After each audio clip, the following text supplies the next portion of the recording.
வணக்கம். Welcome to Thanjavur சமையல்.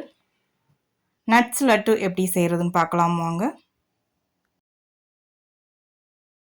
அது செய்கிறதுக்கு தேவையான பொருட்கள் என்னன்னு பார்த்துடலாம்.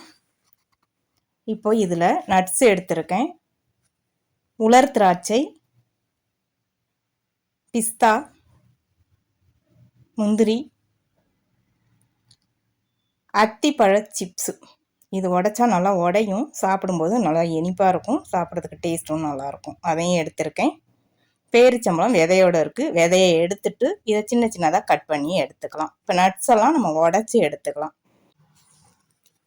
கத்திலே நம்ம 1-2 கட் பண்ணி எடுத்துக்கலாம், அல்லது இந்த மாதிரி சாப்பரில் வச்சு சாப் பண்ணி எடுத்துக்கலாம். மிக்சியில் அடிச்சிங்கன்னா பவுடர் ஆயிரும்.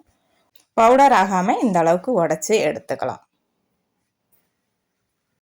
ஆன் பண்ணி ஆஃப் பண்ணிவிட்டு இந்த மாதிரி குறகுறப்பாக இருக்கும். கண்டினியூவாக அரைச்சோம்னா மாவாயிரும். இதே மாதிரி எல்லாத்தையும் உடச்சி எடுத்துக்கலாம். இது கூட நீங்கள் வால்நட், சூரியகாந்தி விதை, பரங்கிக்காய் விதை அது இருந்தாலும் சேர்த்து இந்த மாதிரி உடச்சிட்டு வறுத்து எடுத்துக்கலாம். இப்போ எல்லாத்தையும் அடித்து எடுத்தாச்சு. இதை லைட்டாக வறுத்து எடுத்துக்கலாம். வறுக்கிறதுக்கு 1 டீஸ்பூன் நெய் சேர்த்து இதை வறுத்துக்கலாம். கருகிற அளவுக்கு வறுக்கக்கூடாது. கொஞ்சம் நல்லா சூடானதுக்கப்புறம் எடுத்துடலாம். கலர் மாறக்கூடாது, இந்த அளவுக்கு வறுத்தா போதும். இப்போ இதை எடுத்து வேறு பிளேட்டில் மாற்றிடலாம். அதுக்கப்புறம் கொஞ்சமாக நெய் சேர்த்து இதில் 1/4 கப் வெள்ளை எள்ளு சேர்க்குறேன். அதையும் வறுத்து எடுத்துக்கலாம். இப்போ எள்ளு வறுக்கும் போதே கசகசா சேர்க்குறா இருந்தால் ஒரு 2 டீஸ்பூன் கசகசா சேர்த்தும் வறுத்து எடுத்திங்கன்னா அதுவும் டேஸ்ட்டு நல்லாயிருக்கும். அதுக்கப்புறம் 1/4 கப் உலர்ந்த திராட்சை, அதையும் நெய்யில் வறுத்து எடுத்துக்கலாம். இந்த வறுத்து எடுத்து ஆற வச்சு இதை சின்ன சின்னதாக கட் பண்ணி எடுத்துக்கலாம்.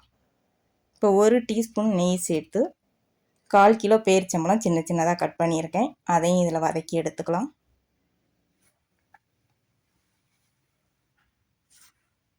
எண்ணெயில் நல்லா வதக்கிட்டு இதை கரண்டியாலேயே நல்லா மசிச்சிங்கன்னா மசிஞ்சிரும். நல்லா இந்தளவுக்கு மசிக்கணும். ஸ்டவ் இன்னும் ஆனில் தான் இருக்குது. மிதமான சூட்டில் வச்சு இந்த அளவுக்கு வதக்கி எடுத்துக்கலாம். இந்தளவுக்கு வந்ததுக்கப்புறம் இப்போ வறுத்த நட்ஸ் எல்லாத்தையும் அதோடு சேர்த்து இது கூட உலர்ந்த திராட்சையை வறுத்து எடுத்தோம் இல்லையா, அதை சின்ன சின்னதாக கட் பண்ணியிருக்கேன். அதையும் இதில் சேர்த்துக்கலாம். இது கூட ஏலக்காய் தூள் சேர்த்து இதை நல்லா கலந்து விட்டு ஸ்டவ்வை ஆஃப் பண்ணிவிட்டு அதுக்கப்புறம் உருண்டையாக உருட்டி எடுத்துக்கலாம். நல்லா கலந்தாச்சு. நல்லா சூடாக இருக்குது. இப்போது கொஞ்சம் ஆறணும். ஆறினதுக்கப்புறம் கையில் எடுத்து இந்த மாதிரி உருட்டி எடுத்துக்கலாம். உருட்டி எடுத்துக்கலாம், அல்லது நீங்கள் கேக்கு மாதிரி பிளேட்டில் வச்சு அழுத்தி விட்டு கேக் மாதிரி கட் பண்ணி எடுத்துக்கலாம். எப்படி வேணாலும் செய்யலாம். அவ்வளவுதான். இதே மாதிரி எல்லாத்தையும் உருட்டி எடுத்துக்கலாம். சாப்பிட்றதுக்கு டேஸ்ட்டும் நல்லாயிருக்கும். இதில் சர்க்கரை வெல்லம் எதுவும் சேர்க்கலை. பேரிச்சம்பழம், அத்திப்பழத்தில் இனிப்பு இருந்துச்சு, அதோட இனிப்பு பேரிச்சம்பழத்தோட இனிப்பும் இதில் இருக்குது. உலர் திராட்சையிலே கொஞ்சம் புளிப்பு கொஞ்சம் இனிப்பும் இருக்கும். அதுவும் சேர்ந்து இதில் டேஸ்ட்டு ரொம்ப நல்லாயிருக்கு.